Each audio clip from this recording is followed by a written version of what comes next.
This is an essay written by Joshua Hoffman, the founder of Future of Jewish.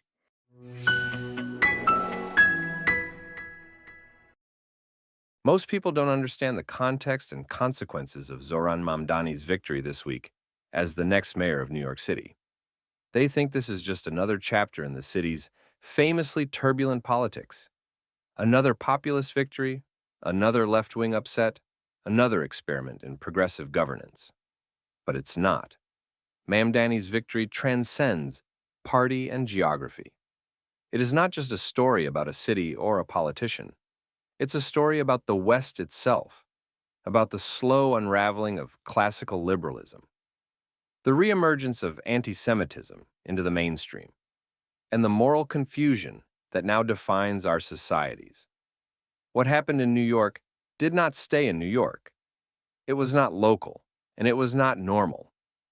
Last year, Pennsylvania's governor, Josh Shapiro, a centrist Democrat, a faithful Jew, and one of the most competent state leaders in America, was quietly passed over as a vice presidential candidate. Two very experienced American political pundits, neither of them Jewish and both Democrats, claim that the Democratic Party has a major anti-Jewish problem. One of them, CNN's Van Jones, said that, quote, anti-Semitism has become marbled into the Democratic Party. A year later, New York City's voters elevated a man whose defining political identity is his proud opposition to the Jewish state. Shapiro never said a negative word about any Muslim or Arab country. He never displayed an ounce of religious chauvinism. His only fault was that he was Jewish, and in today's liberal circles, that's enough to disqualify you from leadership. Meanwhile, Mamdani, who regularly recycles the talking points of anti-Israel propaganda groups, was celebrated as a symbol of progress. That contrast tells us everything about where liberal politics is heading, not only in America, but across the West.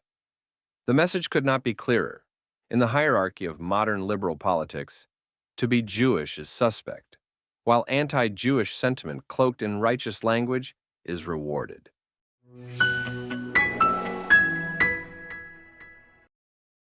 Let's be honest about what just happened. Zoran Mamdani made so-called anti-Zionism a central pillar of his campaign, not as a passing comment or a side issue, but as a defining feature of his public identity. This was not a race about policing, housing, or subways. It was about symbolism. Mamdani made hatred of Israel his brand. And here's the most absurd part. Israel is an ocean and 2 continents away from New York City.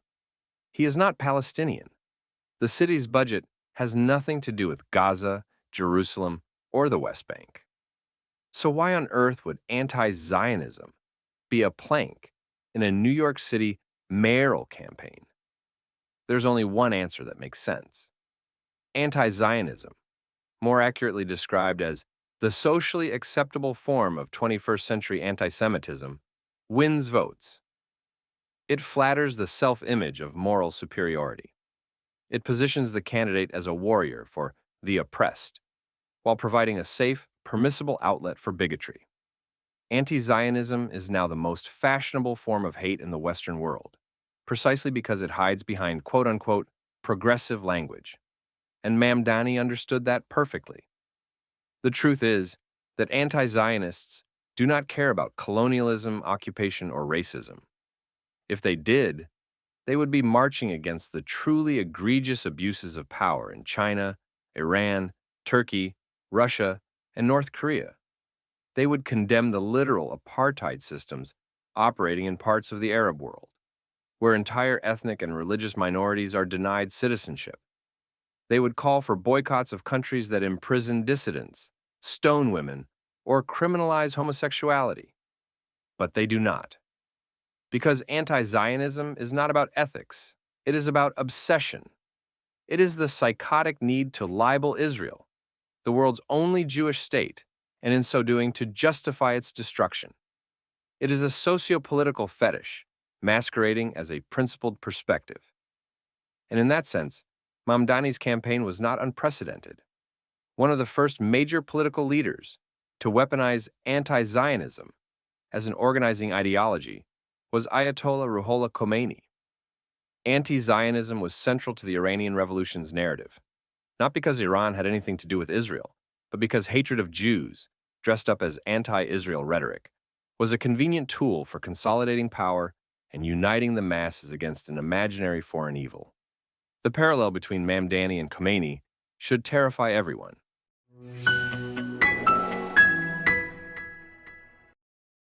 The day after Zoran Mamdani's Tuesday victory, swastikas were graffitied on a Jewish school in Brooklyn. That was not a coincidence. It was a reaction. What, you might ask, do swastikas have to do with anti-Zionism? Nothing if anti-Zionism were truly about human rights. Everything if it's about anti-Semitism. The graffiti was a message. The newly elected mayor had implicitly given permission. Hate needs validation. It thrives when the powerful flirt with it. Mamdani's election did not create anti-Semitism in New York. It legitimized it. It told the city's fringe that their views are no longer fringe. It told a new generation of activists that targeting Jews can be rebranded as moral courage. And it told the Jewish community that their city, once the beating heart of Jewish life in the diaspora, no longer sees them as partners in the New York City story. You see, politics is not just about budgets or transit routes. It's about what kind of civilization a society wants to be. It's about what a city symbolizes to itself and to the world. In electing Mamdani, New York has made a statement far more powerful than any policy proposal. That moral confusion is now a virtue, that hatred of Israel is a credential, and that identity politics has replaced moral clarity as the dominant faith of the left. Leftists have incessantly claimed since 2015 that U.S. President Donald Trump's rhetoric emboldens right-wing extremists. But they refuse to see the mirror image now playing out in their own ranks. Mamdani's rhetoric emboldens left-wing extremists who burn Israeli flags, harass Jewish students, graffiti swastikas on Jewish buildings, terrorize Jewish civilians in the streets, and call it justice. The mechanisms are identical, only the slogans differ.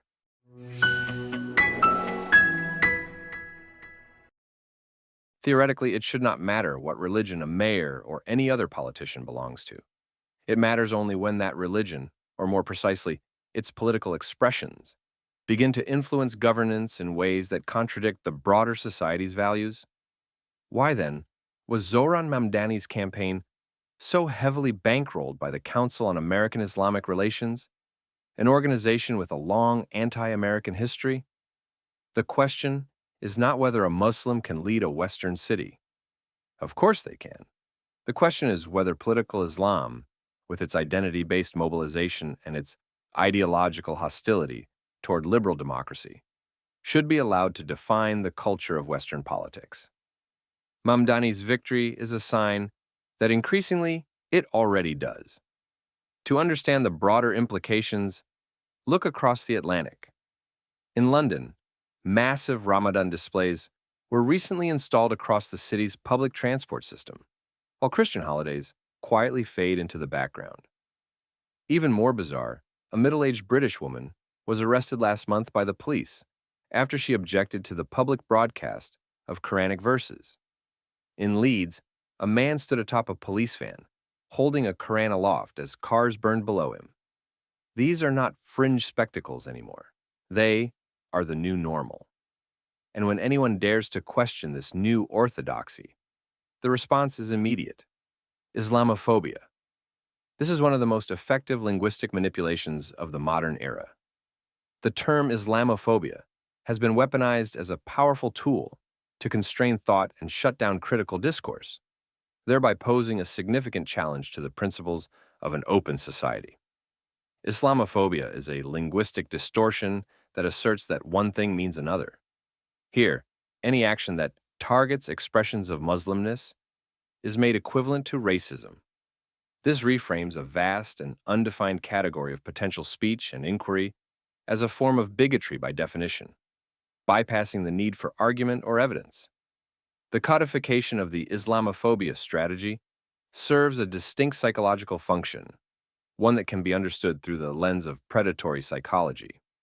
Certain ideas and communication styles can be used not to engage, but to manipulate, control, and disarm. By defining Islamophobia as a form of racism, its architects leverage society's moral opposition to bigotry to suppress uncomfortable truths. It's a rhetorical judo move. Turn criticism of ideology into evidence of prejudice. Seeing both sides is the new baseline expectation.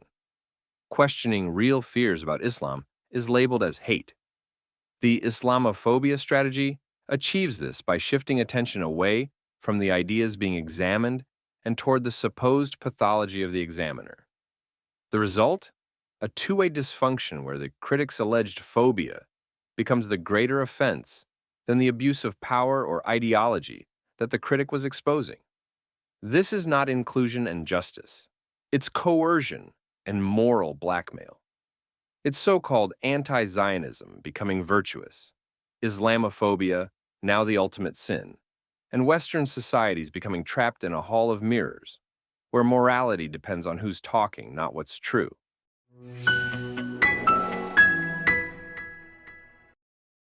The danger of Zohran Mamdani's politics goes beyond symbolism. His policy agenda, defunding police, abolishing prisons, erasing borders, is not just utopian, it is suicidal. It guarantees more chaos, more violence, and yes, more attacks on Jews. His infamous condemnation of the New York Police Department as, quote, racist, anti-queer, and a major threat to public safety was not just reckless demagoguery. It was an assault on the very notion of public order. It is the language of revolution, not governance. It erases the complexity of law enforcement and replaces it with moral absolutism. This is how democracies hollow themselves out, not with tanks in the streets, but with words that make civic order sound like oppression. Underneath it all lies a deeper sickness, Western pathological guilt, the belief that Western nations, uniquely among the civilizations of the world, must forever atone for colonialism, slavery, and power itself. But colonialism was not a Western invention. It was a universal human practice, as old as history. The idea that Europeans or Americans must bear eternal moral guilt for doing what every empire on every continent once did is absurd. It's like feeling that your country is the worst on earth because someone once committed a misdeed there. This civilizational guilt has become a weapon. It has created a vacuum of confidence that leaders like Mamdani exploit. In a world where many Westerners no longer believe in their own moral legitimacy, any ideology that presents itself as a moral corrective, no matter how extreme, gains traction. And so here we are, the Democratic Socialists of America, Mamdani's political home, increasingly defines itself through purity tests, conspiratorial thinking, and moral fanaticism. It is not an exaggeration to say that the Democratic Socialists of America's ideological DNA is uncomfortably close to that of the National Socialist German Workers' Party, better known as the Nazis. Both manipulate the fusion of socialism with tribal identity. Both harness resentment as a political force. Both need scapegoats, and both found them in the Jews. The parallels are not perfect, but they are instructive. Hitler's rise was not inevitable. It was a response to national humiliation, economic despair, and a crisis of meaning. Germans voted for him not because they loved him, but because they wanted to protest their defeat in World War I. They wanted to feel strong again. Most of Mamdani's voters are not fascists, but many share the same impulse: anger at the system, resentment of power, and a desperate need to blame someone else for their disillusionment. Many New Yorkers did not vote for Mamdani's housing policy or childcare plans. They voted against the humiliation of Republican domination in last year's presidential election, against being sore losers, against the fact that most Americans detest the obvious hypocrisies in woke and progressive politics, against perceived elites, against their failure to understand that socialism on a grand scale never works, and you can't just make things free because I said so. Meanwhile, Mamdani has not even taken office yet, and already liberal leaders are hailing him as the future of the Democratic Party. Senator Elizabeth Warren, when asked whether democratic socialism is what her party should look like, replied without hesitation, "You bet." That endorsement, perhaps more than the election itself, should tell every leftist what time it is. And yet, Mamdani's rise is not just about New York City, the Democratic Party, or America. It's also about Western Europe, Canada, Australia, even South Africa. It's about Westerners who take for granted the West, while no longer knowing how to define freedom, how to defend democracy, or even how to tell right from wrong. The greatest danger is not that Mamdani will mismanage New York City. It's that his ideology will metastasize across Western politics, where self-loathing masquerades as progress and moral clarity is treated as extremism. This is the new pattern.